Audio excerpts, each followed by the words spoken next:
In 1925, Cuba was a land of stark contrasts, glittering Havana for the wealthy and grinding poverty for most rural Cubans. Sugar was king, with vast plantations, many owned by Americans, shaping the nation's fortunes and deepening inequality. President Gerardo Machado promised reform and modernization, building roads and new infrastructure, sparking early optimism. Yet beneath the surface, U.S. influence loomed large, from the boardrooms of sugar companies to the naval base at Guantanamo Bay. Most Cubans lived simply, working long hours in the cane fields, while music and family provided comfort and unity. A small middle class emerged in the cities, but the system favored foreign interests and a powerful elite. The gap between rich and poor grew, and Cuba's dependence on sugar made it vulnerable to global price swings. When the Great Depression struck, sugar prices collapsed, plunging the country into crisis. Machado's rule turned authoritarian, crushing dissent as hope faded. By the end of the decade, the optimism of 1925 was gone, replaced by unrest and a sense that profound change was inevitable. The stage was set for upheaval. Cuba's story was about to take a dramatic turn. The island's fate would soon be shaped by revolution. The powder keg was ready for a spark. Out of the chaos of the 1930s, Fulgencio Batista emerged, a sergeant who seized power in a 1933 coup. Batista became Cuba's kingmaker, controlling the military and by extension the country.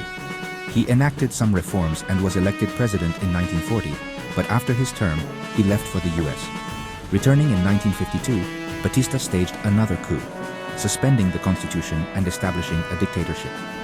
Havana flourished for the elite and foreign investors, with casinos and nightclubs, but corruption and inequality deepened. Outside the capital, most Cubans faced poverty and repression. Batista's regime used violence and intimidation to silence opposition. The glamour of Havana masked a society on edge. Political activists and students were jailed or disappeared. The gap between rich and poor widened, fueling anger. Beneath the surface, revolution was brewing. The Batista era was a glittering facade over a nation ready to explode. Fidel Castro, a young lawyer, became the face of resistance after Batista's 1952 coup.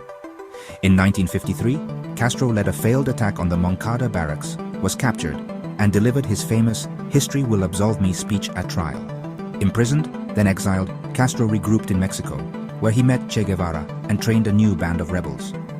In 1956, they returned to Cuba on the Granma. Most were killed, but a handful escaped to the Sierra Maestra Mountains. From there, Castro's guerrillas waged war, winning support from neglected peasants by promising land reform and respect. The movement grew, joined by urban activists who sabotaged Batista's regime. As rebel victories mounted, Batista's army crumbled and US support evaporated. On New Year's Eve, 1958, Batista fled Cuba. On January 1st, 1959, Castro's revolutionaries entered Havana to jubilant crowds. A new era had begun. The old order was swept away. The world watched as Cuba's future was rewritten. The revolution's promise electrified the island, but the challenges ahead would be immense. Cuba was forever changed. With victory, Castro's government moved quickly to transform Cuba. The Agrarian Reform Law broke up large estates, redistributing land to peasants. Key industries were nationalized and casinos and hotels seized. Massive literacy and healthcare campaigns followed, slashing illiteracy and improving public health. The old elite fled, while the poor gained new opportunities and dignity. Racial and gender barriers were officially dismantled, though social change was gradual. But political control tightened. Opposition parties were banned, media was state-run, and dissent was harshly punished. The Communist Party became the sole authority.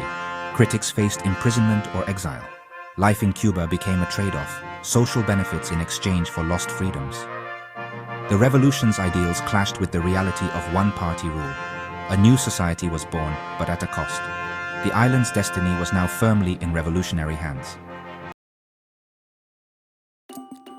Relations with the US soured as Cuba nationalized American assets and aligned with the Soviet Union. The US responded with economic pressure and support for anti-Castro exiles. In 1961, the CIA-backed Bay of Pigs invasion failed disastrously, strengthening Castro's grip and pushing Cuba closer to the Soviets. The US imposed a sweeping embargo, cutting off trade and plunging Cuba into shortages. The 1962 Cuban Missile Crisis brought the world to the brink of nuclear war as Soviet missiles appeared on the island. After tense negotiations, the Soviets withdrew their missiles in exchange for US promises not to invade Cuba.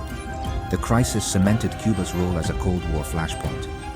The embargo became a defining feature of Cuban life, forcing ingenuity and hardship. For decades, Cubans coped with scarcity, making do with what little they had. The US-Cuba standoff shaped every aspect of daily life. The island became a symbol of defiance and of struggle. The conflict with the US would define Cuba's path for generations. The revolution's survival came at a steep price. Cuba was now isolated but unbowed. The world watched as the standoff continued. Cut off from the US, Cuba turned to the Soviet Union for survival.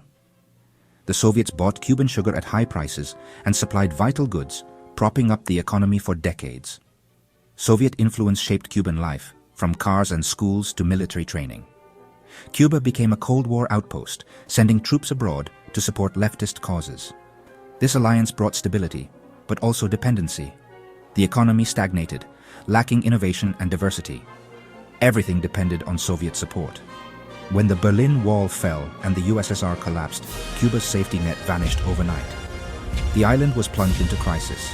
The cost of allegiance was now painfully clear. Cuba faced its greatest test yet. The Soviet collapse in 1991 triggered Cuba's special period, an era of extreme austerity. Trade evaporated, fuel and food vanished, and blackouts became routine. Cubans adapted with ingenuity, urban gardens, makeshift repairs, and a thriving black market. The government opened the island to tourism and legalized the US dollar to survive. A two-tiered economy emerged, deepening inequality and social tensions. Emigration soared, with thousands risking their lives at sea. Despite immense hardship, Cubans showed resilience and creativity. The special period left lasting scars, but also revealed the island's unbreakable spirit. The crisis forced change, but the struggle was far from over. Cuba's future was uncertain. The people endured, adapting to each new challenge. The nation's will was tested as never before. Survival became a way of life. The 21st century brought cautious reforms as Cuba sought a new path. Raúl Castro took over in 2008, expanding private enterprise and loosening restrictions on property and small business. A new entrepreneurial class emerged, injecting energy into the economy. Diplomatic ties with the US briefly thawed in 2014, bringing hope and a surge of tourism. But the core embargo remained, and progress was fragile. Economic challenges persisted. Tourism and remittances were lifelines, but vulnerable. Currency reforms in 2021 triggered inflation and hardship.